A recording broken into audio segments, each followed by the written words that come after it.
sports, politics, life. Jocelyn's Jewelry presents Kevin Keatsman Has Issues. We're, of course, keeping our eye on what's going on in China with so many people in the streets protesting their zero-COVID lockdowns, and now demonstrators asking for Xi Jinping to resign, which isn't going to happen. And we're not going to spend a whole lot of time on this story because we'll watch it unfold and see what takes place. My suspicion is this will be kicked in the teeth very, very quickly by the Chinese Communist Party and wrapped up, I would think, within days, if not just a couple of weeks. It's tough living in China. We know what communism is. We know what repressive regimes are.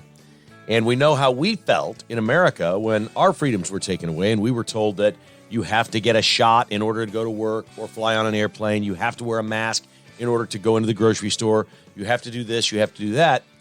And I think we felt, a lot of us, like we had lost part of our freedoms and liberties as Americans. We are all born with an innate sense of freedom and longing for freedom to live our lives the way we see fit for ourselves. It's a very human instinct. It's a survivalist instinct. I don't think human beings at their core like being told what to do. I think some are taught to be liked, to be the kind of person who like what to be told to do, but I don't think we're born that way. And we watch some of these things taking place in China. We'll keep our eye on it over the next few days and weeks here at the podcast and see if anything comes of it. This is not Ronald Reagan in the White House. I think that's what needs to be said here, as Ronald Reagan was dismantling communism all over the globe, but most specifically in the Soviet Union, and tearing down that wall in the 80s. The communists in China were planting seeds for what they have done today, and technology has certainly made it easier to be an oppressive communist regime. We're seeing some of it in Venezuela and other places around the globe. We're doing business with, we're drilling oil in Venezuela. They're one of the toughest, meanest, most despicable places on earth, and now we're ponying up with them and allowing Chevron to go in and drill oil there instead of drilling oil here. This Biden administration is wrong on so many fronts. It's frightening. Joe Biden is not going to say critical things of the Chinese Communist Party. They have very quietly said, we think it's okay for these people to protest, but we don't really have a stance. We don't have a policy against the Chinese government. We're not trying to, grow democracy and spring freedom in China for the billions of people in Asia and around China. We're not trying to do that. It's basically a hands-off policy. Biden's a weak president. He is not Ronald Reagan. He is not trying to spread freedom and liberty around the world. They want to bring more Chinese-style lockdowns and control to the United States by the big government. These are big government people who, make no mistake about it, I don't think they're ever going to get, we didn't think we'd have socialists in charge ever. Just a few short years ago, we thought, well, the socialists will never be in charge. Well, they are in charge. And now we think, well, the communists will never be in charge in this country. But that's the next step past socialism. And we have, for 2 years, had a socialist government. Let's make no bones about this. This has been a socialist regime for 2 years. The House of Representatives will be a big deal, being controlled by Republicans. That will stop the spending from these people from buying their way to all these votes and complete and utter control of this country. So hopefully we can stem the tide, and we will not be in situations where there's out of control discipline and mandates and laws by a government as are taking place in China. And I feel bad for the Chinese people, man. I see these young people, those 10 people that died in that building fire, their emergency doors were welded shut because of lockdowns. The government comes along, big apartment buildings, they can control the other doors electronically and enforce policies. They have welded shut emergency exit doors on buildings. The building catches on fire. People can't get out. I mean, it's absolutely remarkable what they're doing in China. It's no wonder people have taken to the streets, but I suspect it will be all for naught. There will be nothing in this for them other than a whole bunch of arrests, maybe some deaths. Depending on how it gets, it could get ugly in China.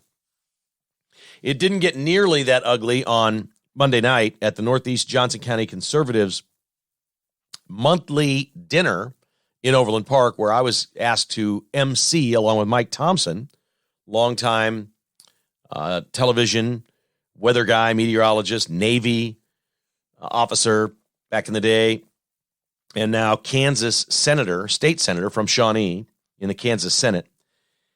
And I was a little taken aback by what took place as we went to this event.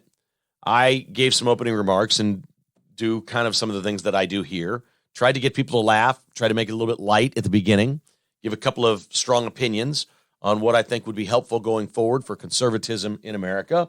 Then turned it over to Mike, and he gave a wonderful speech. And John and some of the folks that were organizing the event said, hey, just do an open mic night, okay? So this wasn't like a town hall. It wasn't them just asking me and Mike Thompson questions. It was going to be their chance to speak as well, and the focus of the thing was what went wrong with the elections. And I guess I didn't anticipate this, but boy, it just really turned into a bitch session.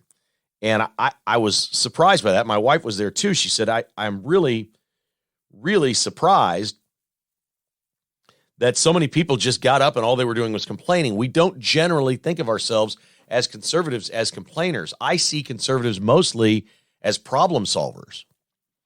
You know, we can identify things that went wrong, but then we have ideas how to solve problems. I'll give you one example. One of the things that came up was somebody was complaining about abortion. This thing was blown in Kansas. The congressional district 3 was lost because of abortion. The governorship was lost because of abortion.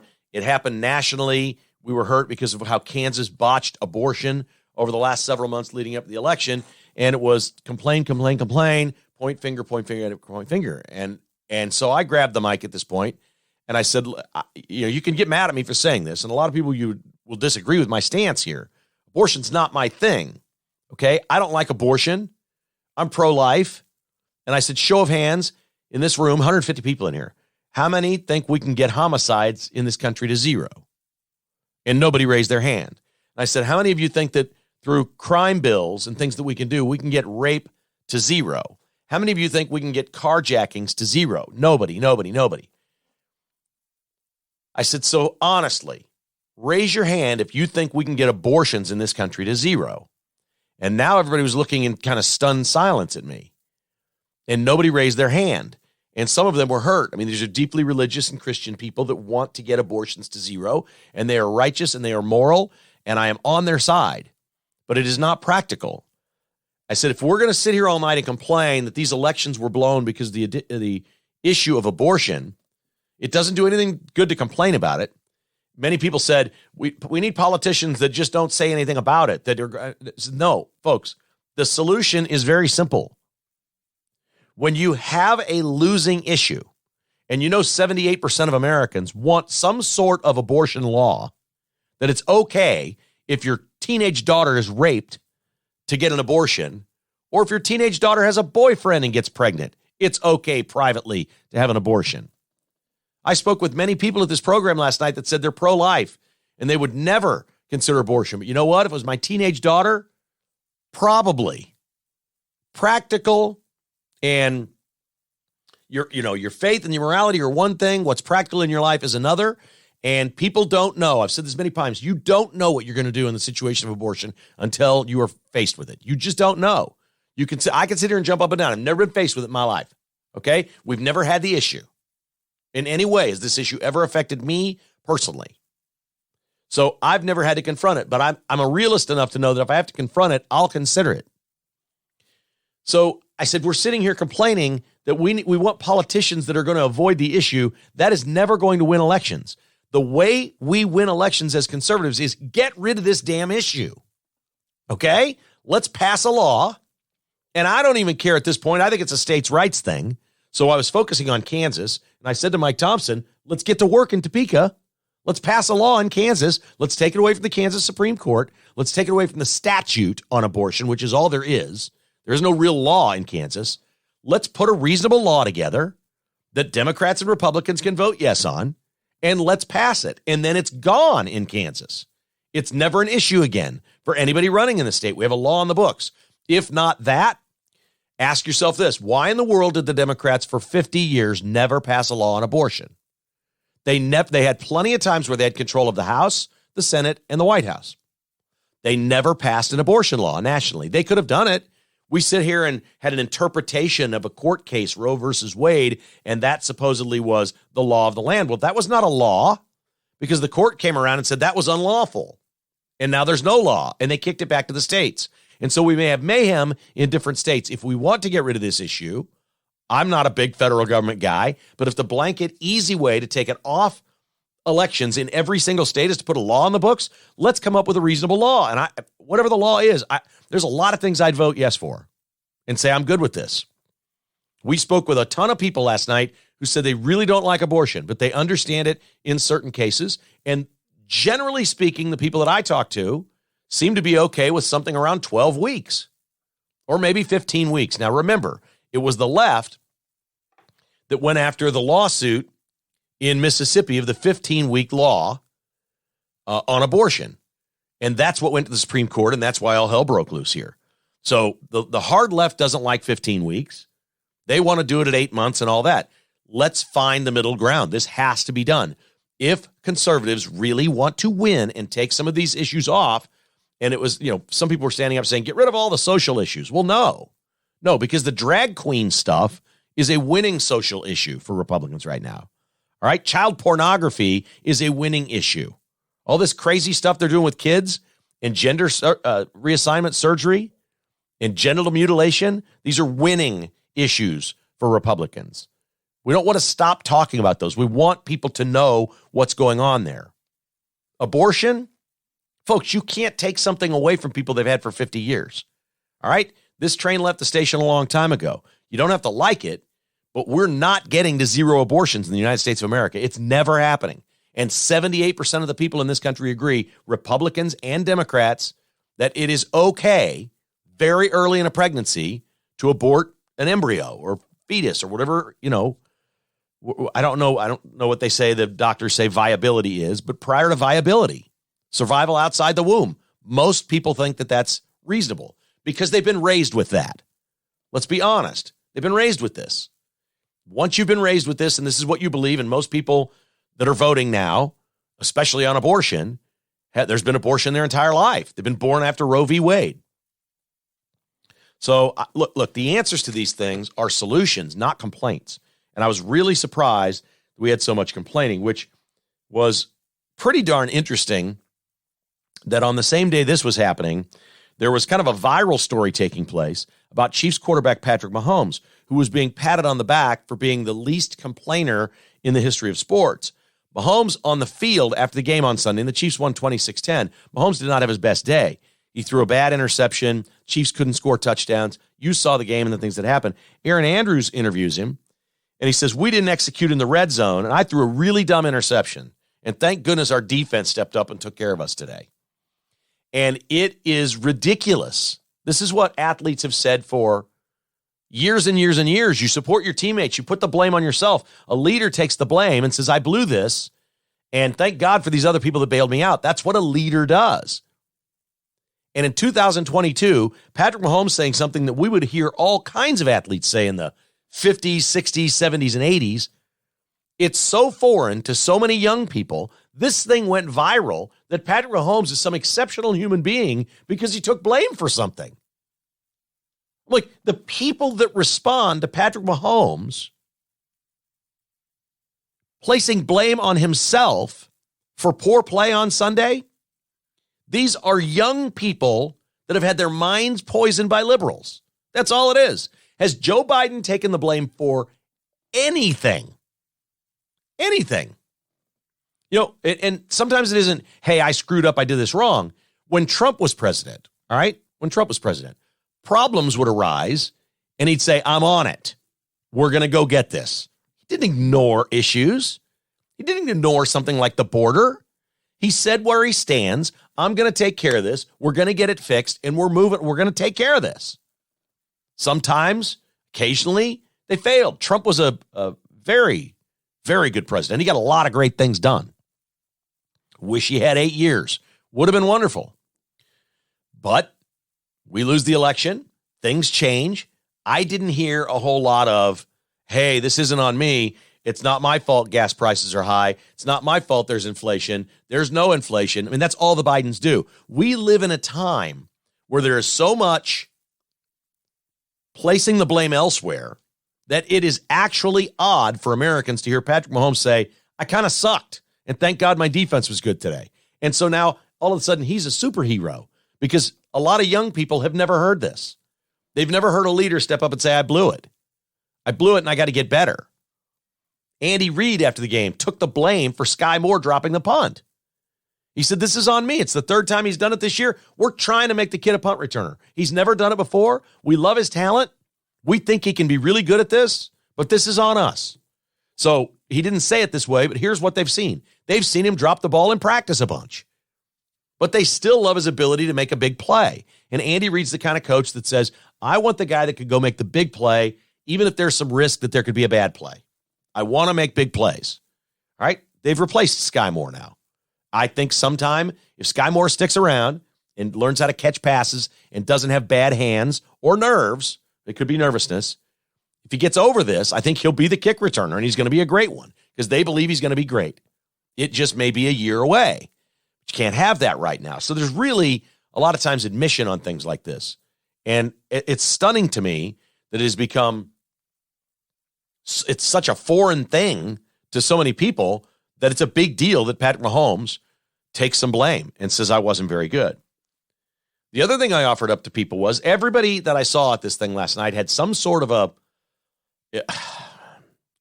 what do they call those little rod things that I'm having a hard time here.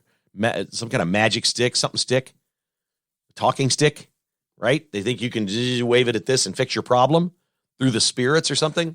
I heard more people come up to me last night and say, I have this solution. We're going to do this or this or this. And most of them were cockamamie schemes that can't happen. I won't go into details because I don't want to offend the people that shared with me what it was they wanted to do. I'm like, I just kept hearing things that were completely impractical. And you're not going to have, rewriting the Constitution, new amendments, getting things up. I'm like, good luck. You know how hard it is to get an amendment to the Constitution? Okay. I said our winning avenue right now, we have a lot of things that we can't control, even with the House of Representatives. We have a lot of things, right? Not the least of which is the border, which is probably our single biggest issue right now because it's leading to so many of our other problems. It's leading to crime rates going up. It's leading to drug use going up. There's all kinds of bad things happening with these millions of people walking across our border.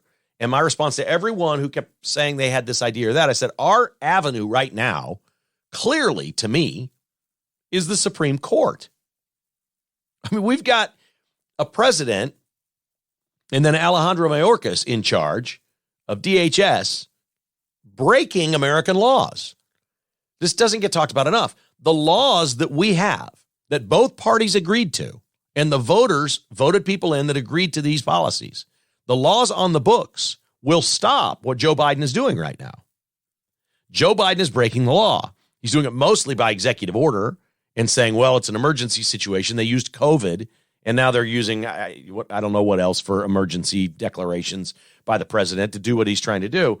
But Alejandro Mayorkas is the one in the crosshairs. And on this day, Tuesday, as I record this, the 29th, on this day, the Supreme Court is going to hear a case that's been brought forth by the Texas Attorney General that Mayorkas is breaking the law. This lawsuit that's being heard in front of the Supreme Court says Mayorkas broke the law when he ordered ICE basically to stand down. And he had to send a memo. You can't secretly call your director of ICE and say, tell all your guys to stand down. Even the leader at the border has to say, look, here's this memo to his lieutenants and say, there's this memo, here's this letter from Mayorkas directly from the president to stand down. So the letter is the evidence. It is absolutely unlawful for DHS to send a letter to the border, a memo, and say, stand down, let them in. And that's what the Supreme Court is going to hear today. This is our best chance to change things. That is not legislating from the bench. Remember, legislating is making new laws. They say about courts legislating from the bench. That's not what this is. If laws are being broken by government officials, the court is there to stop it. That is their job. That is not legislating from the bench. That's not the Supreme Court if they uphold something like this, saying, listen, you got to stop people at the border. This is unlawful what you're doing. if that's what they rule, that's not them making a new law. That's saying we've passed laws, we're looking at the laws on the books, and you're not enforcing them. You're breaking the law in what you're doing. This is our best shot. The Supreme Court is our best shot on all these issues. And I'm a little surprised that more people don't see that. I heard a lot of frustration and anger from these folks last night at this event, and I think that is pretty natural. I think a lot of people maybe were in a shell for a few weeks after the election, which I don't completely understand because there is good news everywhere. We won a lot of things at the local level. School boards did really well all across the country. Beginning at the local level is a great thing. We got about 5 million more votes total nationwide than the Democrats. That has to be a good thing. We won the House of Representatives. As we said a few weeks ago, you don't apologize for winning. You got the House by 9 seats. Okay, so you don't have it by 30. You have it by 9. Figure it out. Figure it out. But stop complaining. That's not who and what we are. It's just not it's not in our best interest to just walk around and be the people complaining about everything that's get off my lawn. That's not going to do it. You want people to get off your lawn, put a bunch of dog poop in your lawn. They won't walk on there. Set some landmines for them. Put up a fence. There's a lot of things you can do. If you want people not walking into your lawn across the river into the United States, let's build a wall. Let's not complain about it. Let's fix it. And that's where we are. One other note with Patrick Mahomes, because I mentioned him here after his Aaron Andrews interview, they had their second baby. He and the wife had their second baby, and they have named the baby Patrick Bronze Lavon Mahomes III. That's 1, 2, 3, 4, 5. 4 names and 3 numerals. This baby will be known as Bronze. So they now have 2 children, a daughter named Sterling and a boy named Bronze. Bronze Mahomes. But he is a Patrick Mahomes III, which is cool. And I am all with having the nickname or the name Bronze, whatever name you want to come up with. I wouldn't name my kids Sterling and Bronze, but hey, I'm an old get off your lawn guy. So I do think it's a great idea to not have him called Patrick Mahomes his whole life growing up. Give him a different name. And if he ever becomes famous in his own right, or an NFL quarterback or a pro athlete, which is quite possible, if not probable, okay? We're talking about Patrick's parents, both athletes, Brittany an athlete, the wife an athlete, soccer player. There's athletics all the way through this family. It's quite possible. It matters. Genetics matters. No matter how you want to slice it, it matters. And he's certainly going to have every opportunity growing up. I think it will be nice to have a different name than Patrick Mahomes III as you're growing up. So he's going to be known as Bronze. Probably not my pick, but there it is. Bronze Mahomes. I was reading, I never know if this is fair when I see these things, but I was reading on the Star's website. They do these health inspection things. Hey, this restaurant was cited. This place was cited. This place was cited. I feel like in a way, sometimes it's a little unfair because I think every restaurant at some point has a violation. It's got to be really hard to not have some sort of a health code violation, whether it's where you store your grease or whatever may be the case. One came up this week that caught my eye, and it made me think of Advantage Termite and Pest Control, one of our great sponsors. It was the frozen custard place over on State Line in 435 Andes. They got closed. They got closed for mice and mouse droppings. Now, they got it fixed pretty quickly in like less than 48 hours and opened back up, and they've been given the all clear, and they said, we take this seriously. We blew this one, which was nice to hear them say. They hadn't done it. I'm like, the way to do it is just hire Advantage Termite and Pest Control, and you wouldn't have any problem there. This would not be an issue, and I've mentioned it many times. Many of you have called for your homes, but have you called for your business? Do you have an office? Do you have a warehouse? Do you have people that service where you work? Advantage Termite and Pest Control would love to do that for you. Online at AdvantageTPC.com, 913-768-8989, residential or commercial. Right now, mice are coming in. It's cold. They want inside. Keep them out with Advantage Termite and Pest Control, AdvantageTPC.com. B-Stock, our friends at bstock.net in Olathe, continuing some of their Black Friday sales. They've got great deals on all Sony televisions at cost while they last. They've also got Windows, laptop computers, 8th or 9th generation processors sold at cost. Continuing as we speak at bstock.net, 14680 South Flaming Road in Olathe. Just drive up there. It's a big warehouse. It's the old Toys R Us building. It is a warehouse full of electronics. In the front, they've got a no-frills setup for really, really, really great brand new electronics at typically about 30% less than you'd pay at Best Buy or Nebraska Furniture Mart. You are lucky to live in Kansas City if you like electronics. They have all things Apple. They got all cool stuff. bstock.net if you want to order online or visit them in Olathe. Back Nine Development, a custom home builder. They also work on commercial property developments. And if you reach out to TJ Vilkanskis and tell him what your dream is or your thought is, they're involved in a lot of different projects where they do they raise some funds, they bring investors in, and they develop things. It's pretty cool. That's why he calls it Back Nine Development. But they're really great at custom homes for people as well. Back9development.com.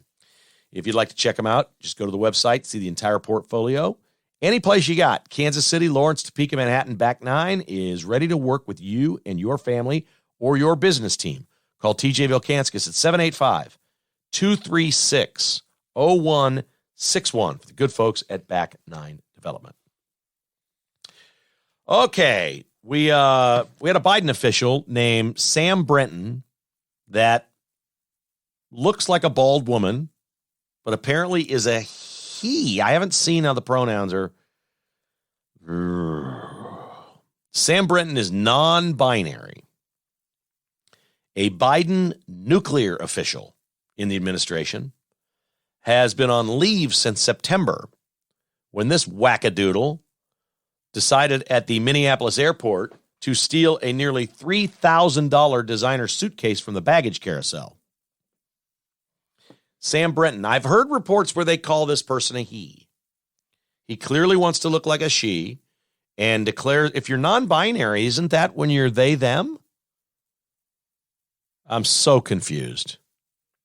I heard stories where they said Sam Brenton, he. The good news about Sam being your first name is you don't have to change it.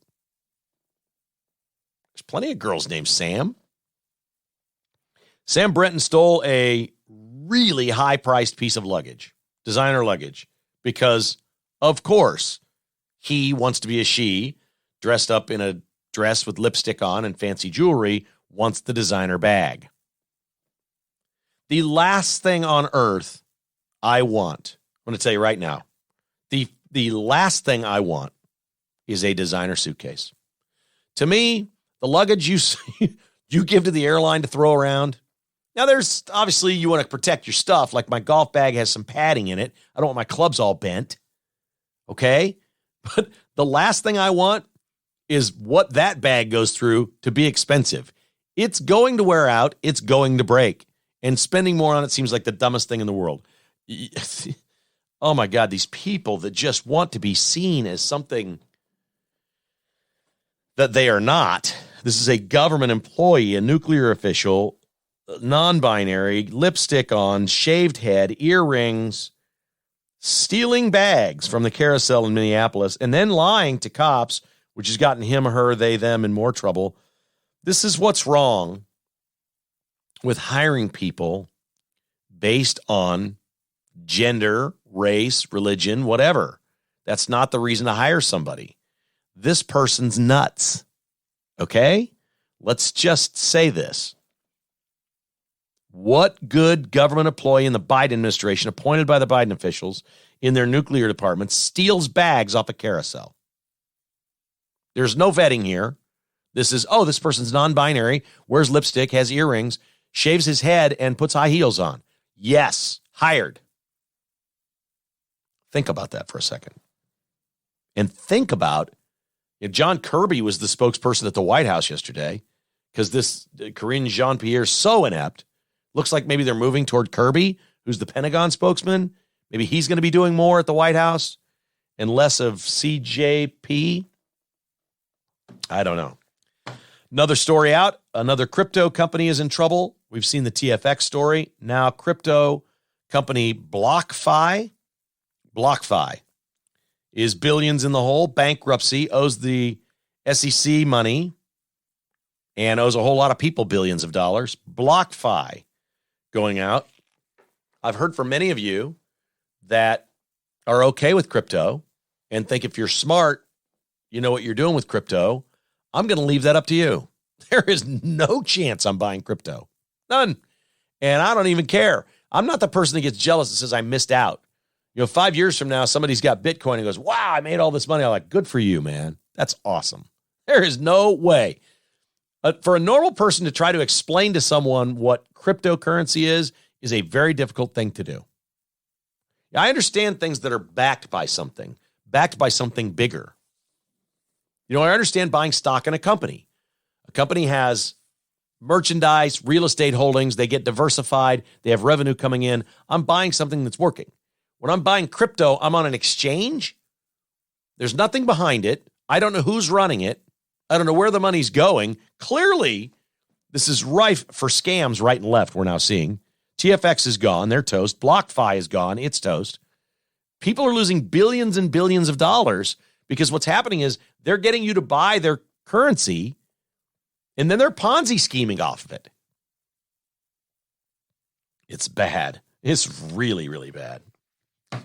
Not as bad as Don Lemon of CNN, who said the dumbest thing of the week this week. Here is your dumbest thing of the week. Don Lemon on The Late Show with Stephen Colbert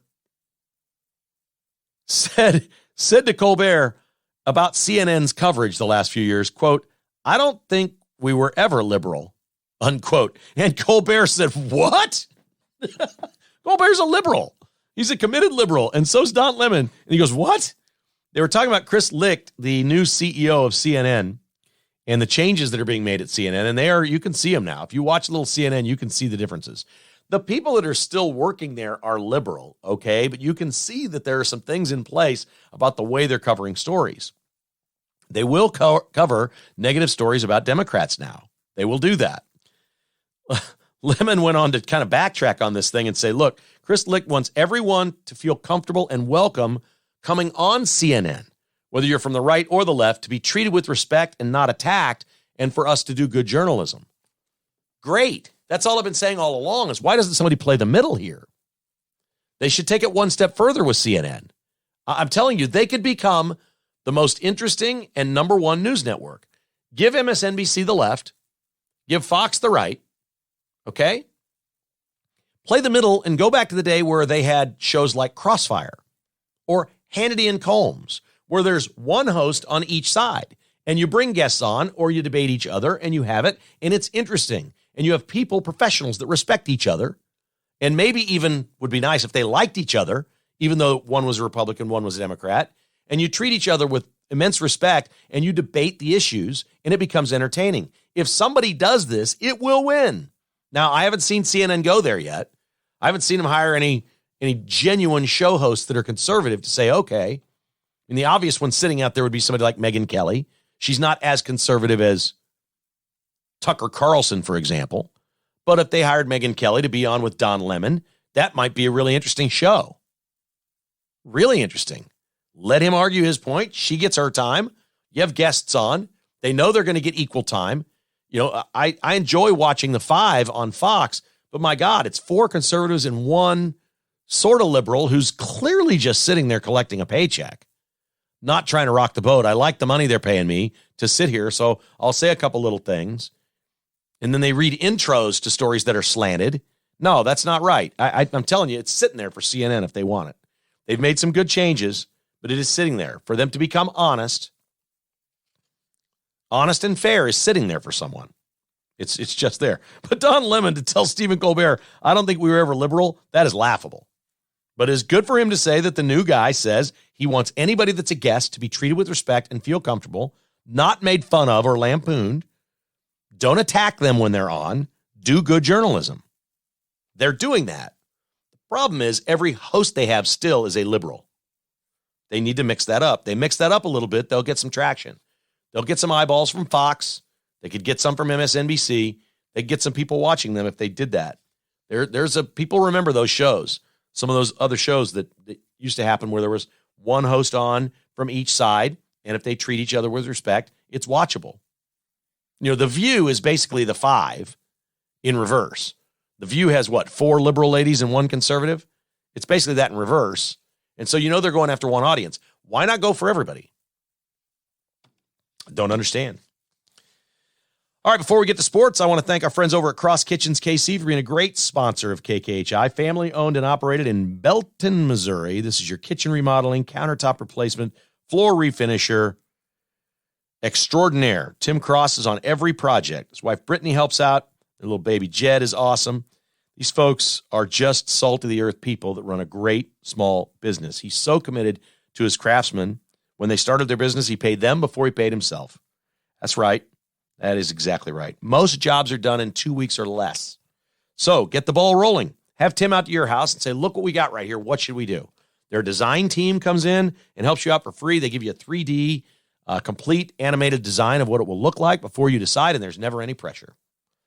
CrossKitchensKC.com. At the same time, you might want to consider that garage floor from Amazing Garage Floors. John and Heather are great folks, and customer service is their thing. You still have a few weeks left before we get the hard cold. You could get your driveway and sidewalk sealed before you get a whole bunch of salt and sand on it from the trucks that are coming when it snows in January and February. This will save you all kinds of money to save your concrete now instead of replacing it somewhere down the road. Really great products. Amazing garage floors for your garage, for your basement, for your storage rooms. Some people have even done it on the walls in their storage areas in their basement or their garage walls if there's some concrete there. Wonderful opportunity if you do business with great American patriots, AmazingGarageFloors.net. And, of course, John Gillette and his team at Window World, simply the best for less. Anywhere in Kansas, Missouri, and Iowa. This is a big company now.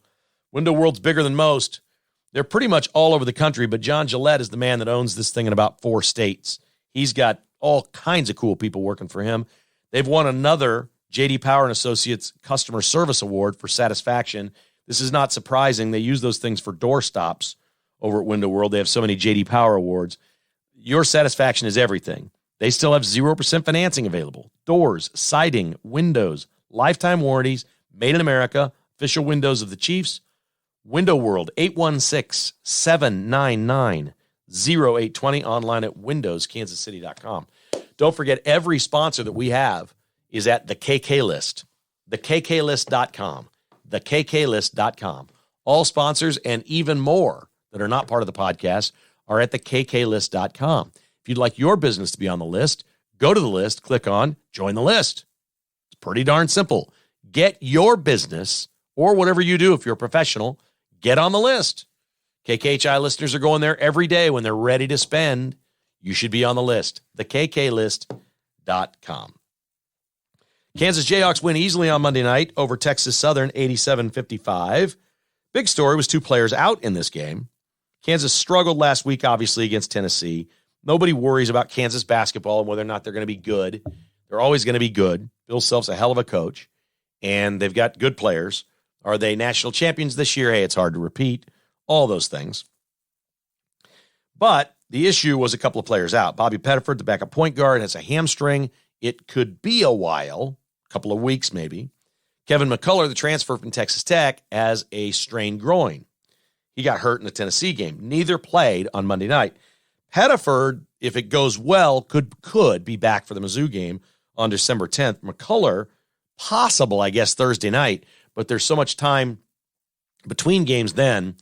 I think what they want with McCullough, he's had nagging injuries most of his career, ankles, hamstrings, groins, things that you pull or tweak, not devastating injuries, but things that can last 2 or 3 weeks at a time. I think they want this groin to heal. Now, I don't know. I haven't looked at Seton Hall yet. I don't know how good Seton Hall is. I don't know how important it is that McCullough plays against Seton Hall. Bill Self says, look, I can rest him again another night. We got this. We're going to beat these guys. Clearly, the fact that KU was playing Texas Southern last night mattered with McCullough. So they'll see if he can practice on Wednesday. If he can, he might play. It's possible in the Seton Hall game. But you hate to see those nagging injuries starting this early in the year. The good news is they're not any kind of season-ending injuries. So Kansas doesn't have the depth they've had. It doesn't appear they have the depth off the bench that they've had in the past. It's just inexperience, a lot of it. I've said this a million times. By the time 1st of March rolls around, that inexperience coming off the bench for Kansas isn't going to be so inexperienced anymore. He's going to play them. They're going to get better, and that will help as they roll down the road. The Chiefs on Monday add 2-time Pro Bowl running back Melvin Gordon to the roster. He's going straight to the practice squad. Melvin Gordon is 29. Think about your life. Think about your career. Think about where you're either headed if you're a younger person or if you're older, where you've been. Can you imagine the main career, the main source of income in your lifetime being over at age 29? That's the NFL if you're a running back. Brutal position. It is hard to play into your 30s as a running back. Melvin Gordon's been a good player, 2-time Pro Bowler. He cleared waivers. Chiefs got him for a bag of kicking tees. And so he joins the practice squad. And he's 29. He's near the end of his career. Melvin Gordon has fumbled 5 times this year. And the Broncos let him go. It's little things like that. It just starts to hurt more when you're playing. You're just a little more tentative. You're not quite as strong. The other guys are bigger, faster, stronger. I mean, they're going to take a look at him. My guess is he's going to get in a game here at some point against the Broncos. If nothing else, a tip of the cap to a guy who's been terrific in this division for a long time. Has played against the Chiefs so many times. And I think he's going to get on the field at some point. I think it provides depth. I think pounding Pacheco 25 times a game is not a good idea. Clyde Edwards-Helaire is hurt. I think it buys you some time. He's not playing against the Bengals Sunday, right? That's not the answer. This is a big, big game. Chiefs got to go with their studs. This is one where Kelsey will get more snaps. Your guys that you try to save over the course of the season are probably going to get 5, 6, 7 more snaps on this Sunday than they would have last Sunday. And you'll rotate the younger guys in a little bit less. Clearly, there's plenty of games on the schedule where the Chiefs are going to be able to play Travis Kelce less, Chris Jones less, anybody they want less. That's going to be possible here in the not-so-distant future. Sunday just isn't that game. So you don't really need Melvin Gordon in a game like that. You need Melvin Gordon against the Broncos when you're up 24-3. That's when you need Melvin Gordon. And so I'm all good with this, man. I'm okay with adding anybody to the team. How they use them, and there's no money involved. This isn't a salary cap thing. This isn't a big deal. This guy's been a great player. He's clearly a seasoned veteran, but you can't fumble. Maybe that was a product of being in a bad spot in Denver. He can't come here and fumble. That's the main thing, is he absolutely cannot fumble. College football. Kansas State has the game of the week in these parts. Well, the only game in these parts. They're at TCU 11 o'clock Saturday.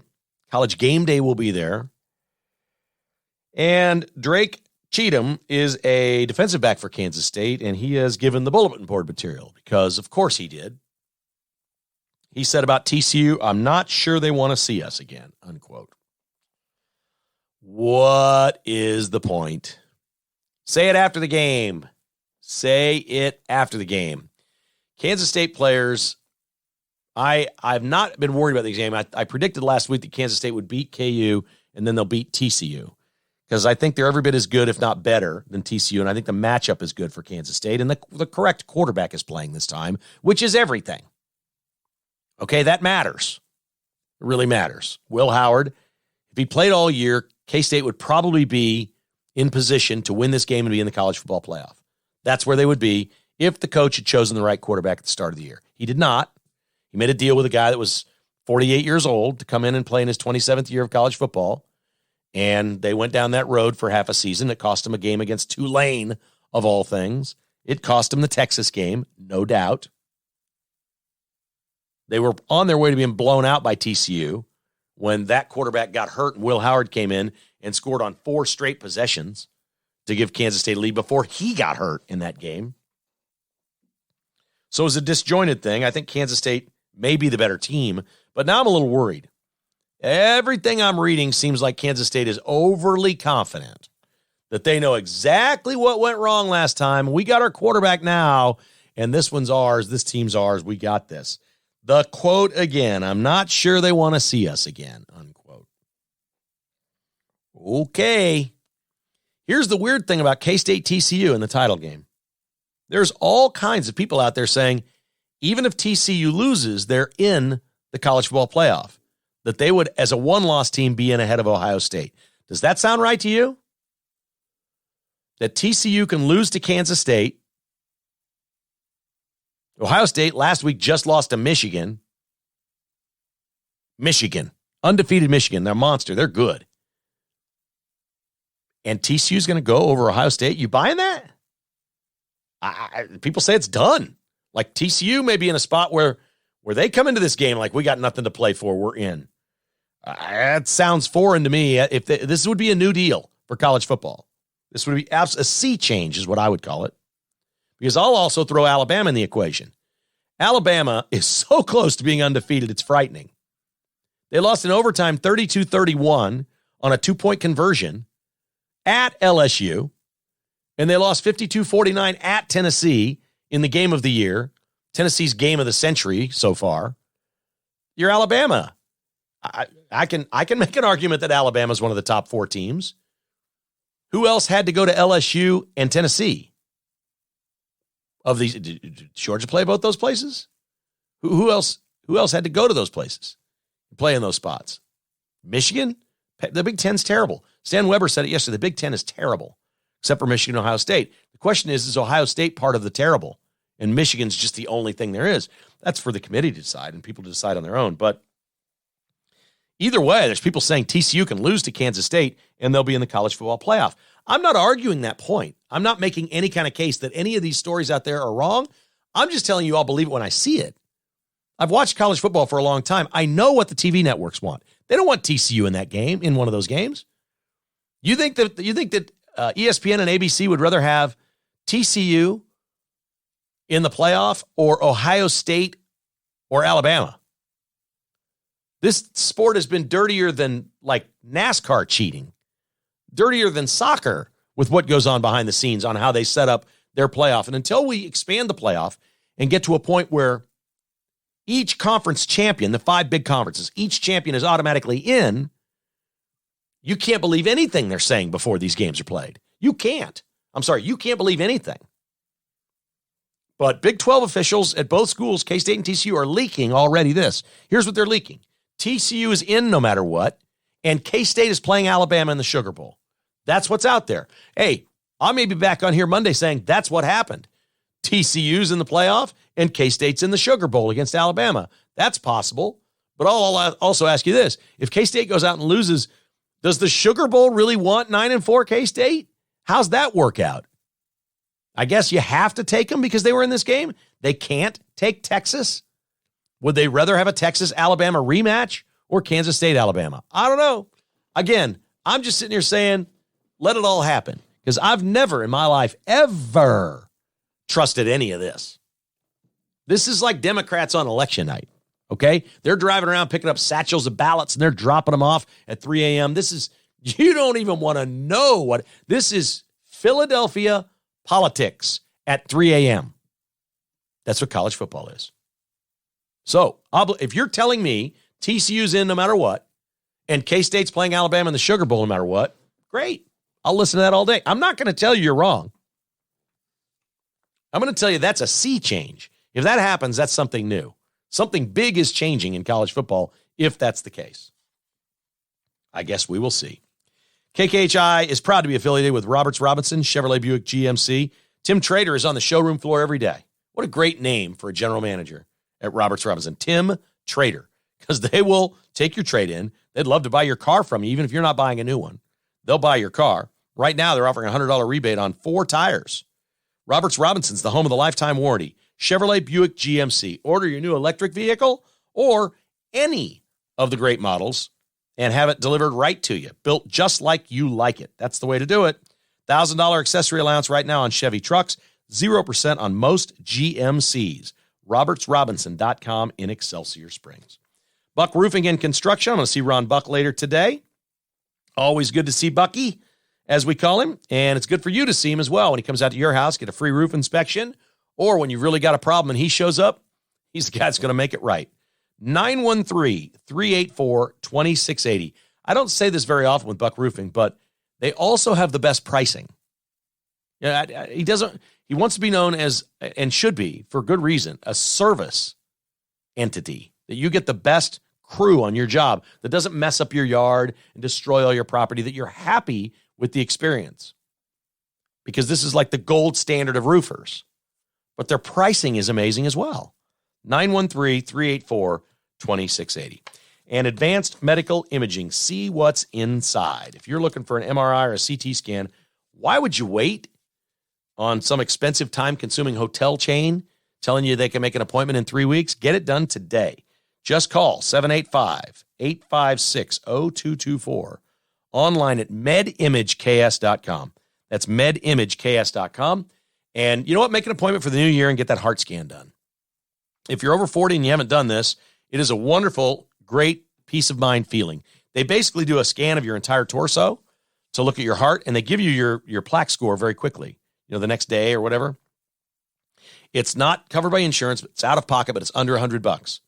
And you go do this, they can see all your organs. They can see if there's anything there. This is wonderful peace of mind. Ask them about a plaque score. medimageks.com. Great sponsors, great folks. We're going to have a little get-together with some of them. It's been such a great year. I know it's not time to get all sentimental and stuff about the year, but we've had so many great events. The cornhole tournament where so many of you showed up. We've had patron parties. We've made new friends. We've added new sponsors. We've got all kinds of new listeners. It's really, truly been a blessing. I wish we could have won some more races locally and felt like we had a bigger impact doing that. It didn't happen in the midterm elections everywhere. Boy, there's been a lot of good things. I've mentioned it many times. 5+ million more votes. Whole lot of victories at the lower levels, especially school boards and city councils. We're making some progress. America's waking up. It's helping. I don't think spreading the word of this podcast is going to hurt any. I don't know that we're going to change the world, but it's certainly going to hurt anything to get that out there. The holidays are coming, and a lot of cool things are taking place. We're going to be announcing the next few days a charity that we would be thrilled, that we'll be making a donation to, that we'd be thrilled if you jumped on board. We also have some sponsors that are doing some holiday events, and we'd love you to take part in that. The Good Samaritan Center gift card and toy drive is taking place at Roberts Robinson in Excelsior. We mentioned them.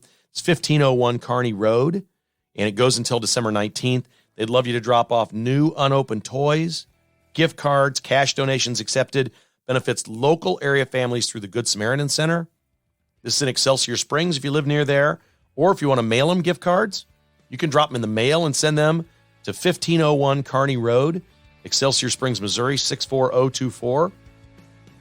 Roberts Robinson every year does such a great, great deal with the Good Samaritan Center, and it helps a lot of local families. So we hope you'll do that. Unopened toys, gift cards, or cash donations in person accepted at Roberts Robinson. It's the Good Samaritan Center gift card and toy drive now through December 19th. It's the holidays. Think of giving. Think of giving. Appreciate that. Appreciate you listening to Kevin Kietzman Has Issues every single day.